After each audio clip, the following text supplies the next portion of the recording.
दोस्तों, ज्ञान के मार्ग पर चलने वाले व्यक्ति कभी किसी को नहीं छोड़ते हैं, बल्कि उनका ज्ञान का प्रकाश तो हर व्यक्ति पर बराबर पड़ता है। आइए जानते हैं एक सवाल का जवाब जो आजकल लोग बुद्ध को लेकर करते हैं कि गौतम बुद्ध ने अपने परिवार को क्यों छोड़ा। इसलिए इस कहानी को ध्यान से और अंत तक जरूर सुनिएगा। तो चलिए कहानी को शुरू करते हैं। एक समय की बात है, गौतम बुद्ध के जाने के बाद उनके बहुत सारे शिष्यों ने उनकी शिक्षा को जगह जगह तक फैलाया। एक बौद्ध भिक्षुक थे जो कि बुद्ध की शिक्षाओं को आगे बढ़ा रहे थे। वह भी बुद्ध की तरह लोगों को ज्ञान दिया करते थे। एक दिन एक व्यक्ति बड़ी जिज्ञासा के साथ उनके पास मिलने के लिए आया और बोला, मैं बुद्ध को बहुत मानता हूँ, उस नाते तो आप भी मेरे गुरु हुए। बुद्ध के ज्ञान से पूरी दुनिया प्रभावित है, लेकिन मैं एक गृहस्थ हूँ और एक गृहस्थ होने के नाते मेरे मन में हमेशा एक सवाल उठता है। बौद्ध भिक्षुक बोले, बताओ कौन सा सवाल है तुम्हारे मन में। व्यक्ति बोला, बुद्ध ने अपने परिवार को क्यों छोड़ा। अपनी पत्नी को बिना बताए ही वह जंगल की ओर निकल गए। क्या उनके मन में अपने परिवार के लिए तनिक भी प्रेम नहीं था। बौद्ध भिक्षुक बोले, प्रेम के कारण ही तो उन्होंने अपना घर छोड़ा था। व्यक्ति बोला, गुरुजी, पर प्रेम के कारण लोग घर बसाते हैं, प्रेम के कारण घर छोड़ता कौन है। बौद्ध भिक्षुक बोले, बुद्ध के पास बड़ा राजमहल था, सुंदर पत्नी थी, एक पुत्र था, लेकिन इतना वैभव होने के बाद भी वह दुखी थे।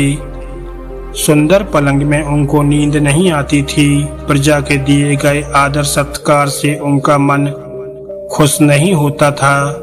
पत्नी की सुंदरता और आकर्षक भी उन्हें नहीं बांध पाया। बेटे का मोह भी उन्हें नहीं रास आया।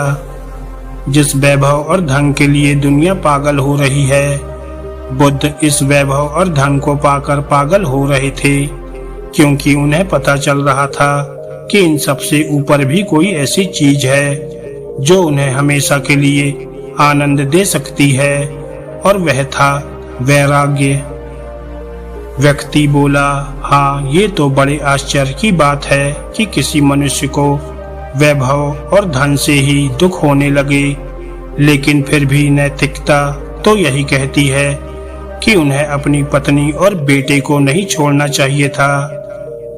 बौद्ध भिक्षु बोले, ज्ञान नैतिकता से बहुत ऊपर की चीज है, लेकिन दुनिया को सिर्फ ये पता है कि बुद्ध सब कुछ छोड़कर चले गए थे, लेकिन जब उन्हें ज्ञान की प्राप्ति हो गई थी वह वापस लौटे थे, क्योंकि वह चाहते थे वह ज्ञान उनके परिवार तक भी पहुँचे। इसलिए आगे चलकर उनकी पत्नी और पुत्र भी उनके शिष्य बन गए थे। जो ऊंचाई उन्हें मिली थी उस तक उन्होंने अपने परिवार और लोगों को भी पहुँचाया था। ये प्रेम का सबसे ऊंचा रूप है, किसी को ज्ञान तक ले जाना। अगर उस वक्त बुद्ध ये फैसला नहीं लेते तो आज हम बुद्ध की चर्चा नहीं कर रहे होते। व्यक्ति बोला, धन्यवाद गुरुजी, सही मायने में आज मैं बुद्ध की महानता को समझ पाया हूँ। बुद्ध ने वह मार्ग चुना जो सांसारिक मनुष्य के लिए बहुत मुश्किल है। हमारा तो पूरा जीवन धन वैभव जुटाने में लग जाता है। सचमुच गौतम बुद्ध बड़े ही महान थे। आपने सही कहा था, जो ज्ञानी हो जाता है फिर वह ज्ञान दिए बिना नहीं रह सकता, क्योंकि उसे लोगों से प्रेम होता है, तो फिर वह अपने परिवार को पीछे कैसे छोड़ सकते थे।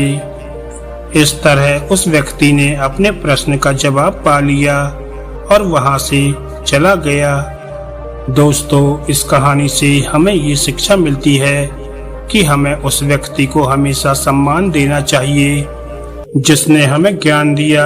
उस ज्ञान के द्वारा ही हम अपने मन को समझने की कोशिश करते हैं और चाहते हैं कि हम हमेशा भीतर से शांत और सहज रहें। यदि बुद्ध ना होते तो आज हम उनके ज्ञान से वंचित रह जाते। दोस्तों, अगर गौतम बुद्ध की ये छोटी सी कहानी आपको अच्छी लगी हो तो वीडियो को लाइक करें और ऐसी ही ज्ञानवर्धक और मोटिवेशनल कहानियां सुनने के लिए हमारे चैनल को सब्सक्राइब करना ना भूलें। धन्यवाद दोस्तों।